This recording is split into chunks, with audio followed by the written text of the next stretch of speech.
Congress office Delhi से संजीव त्रिवेदी हमारे साथ मौजूद हैं। संजीव, आज की जो रिपोर्ट सौंपी जाएगी आलाकमान को, वो बहुत महत्वपूर्ण है। हो सकता है कि जो रिपोर्ट पे लिखा गया है, बताया जाएगा, उसी के आधार पर कोई डिसीजन आगे के लिए हो।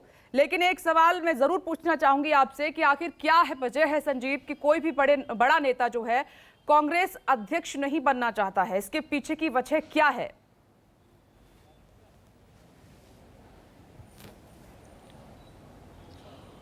विपनेश, आपके पहले सवाल का जवाब पहले, और वो ये है कि 12 बजे के आसपास का वक्त मुकर्रर है जब आज खरगे माकन रिपोर्ट जयपुर पर वो आलाकमान को, कांग्रेस अध्यक्ष को सौंपी जाएगी। क्योंकि इस वक्त मैं 10 जनपद के बाहर खड़ा हूं और आप जानती हैं कि कांग्रेस ऑफिस और 10 जनपद अगल बगल हैं, और ये पीछे हमारे 10 जनपद का दरवाज़ा है।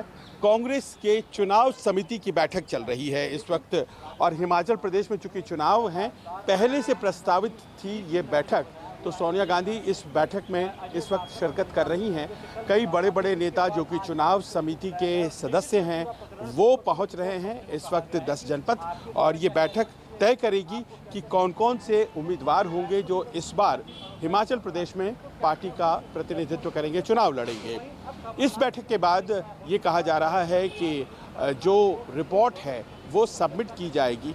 उस रिपोर्ट में जाहिर है कि जो बात अजय माकन ने बाहर कही है उसी के आसपास की बातें होंगी, और वो जो नाराज़गी उनकी बातों में दिखाई पड़ रही थी वो तो बड़ा स्पष्ट था। इसका अर्थ ये है कि कोई ना कोई एक्शन वहाँ के कुछ विधायकों पर लिया जाने वाला है, अनुशासन का एक्शन। क्योंकि कह दिया गया था कल ही कि अनुशासन में और आंतरिक लोकतंत्र में एक पतली रेखा होती है, और संभवतः उस रेखा को कुछ कांग्रेस के विधायकों ने पार कर लिया, जिसमें पहला नाम शांति धारीवाल का है, उनके ऊपर कार्रवाई हो सकती है। दूसरा प्रताप सिंह खाचरेवास, उनके ऊपर भी कार्रवाई हो सकती है, और एक महेश जोशी का भी नाम है। अब देखना है क्या इन तीनों नामों पर होता है, क्या उन्हें नोटिस जारी किया जाता है, क्या किया जाता है, लेकिन कुछ एक्शन होगा। अब प्रश्न ये है कि कल तक हमें लग रहा था विपनेश कि अशोक गहलोत जो राजस्थान के मुख्यमंत्री हैं वो वहाँ से यहाँ दिल्ली आएंगे और फिर वो पर्चा दाखिल करेंगे। नवरात्र का ये चल रहा है दिन, और ऐसे में ये पहले से तय कार्यक्रम होगा।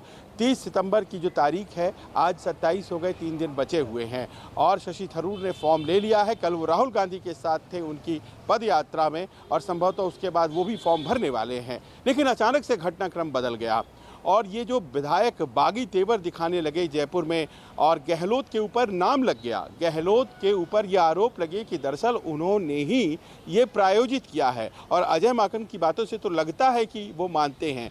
तो अब अशोक गहलोत क्या नहीं बनना चाहते हैं अध्यक्ष? क्या उन्होंने इसीलिए ये सब कुछ किया?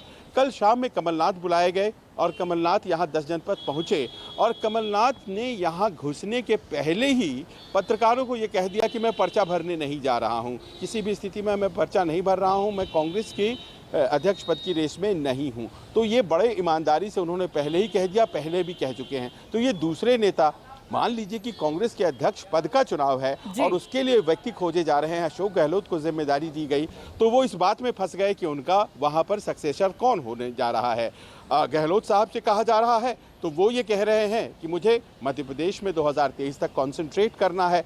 अब ये बताइए कि ये दो बड़े नेता जो कि काबिल समझे गए, इन्होंने तो अपनी अपनी एक तरह से जिम्मेदारियों को ज़्यादा अहमियत दी, कांग्रेस अध्यक्ष पद को कम अहमियत दे रहे हैं। तभी तो कोई सक्सेसर के चक्कर में पड़ा है, कोई 2023 के चुनाव के चक्कर में पड़ा है।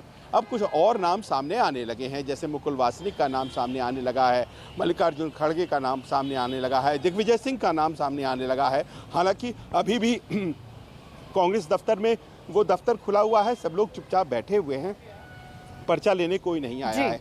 अब ऐसे में तय ये हो रहा है, जो हमारी जानकारी है, कि फिर से गहलोत साहब को मनाया जाए, एक बीच का रास्ता निकाला जाए, सक्सेसर वहाँ जो भी चाहते हैं, जैसे चाहते हैं, आलाकमान और उनकी सहमति से एक वहाँ पर उनका उत्तराधिकारी चुना जाए। और गहलोत को कि ये बहुत बड़ी किरकिरी की वजह हो जाएगी अगर अशोक गहलोत का नाम इतना प्रचारित होने के बाद वो अध्यक्ष नहीं बनते हैं, और ऐसा लगेगा कि एक राज्य जो कि कांग्रेस शासित राज्य है उसका मुख्यमंत्री बागी हो गया। तो अब कमलनाथ के पास संभवतः ये भूमिका है, वो अपनी वरिष्ठता और अपनी मित्रता का संभवतः फायदा उठाएंगे और वो बातें करेंगे गहलोत साहब से और चीज़ों को दुरुस्त करने की कोशिश की जाएगी। हमारे सहयोगी रमन बता भी रहे थे कि संपर्क सूत्र फिर से खुल गया है।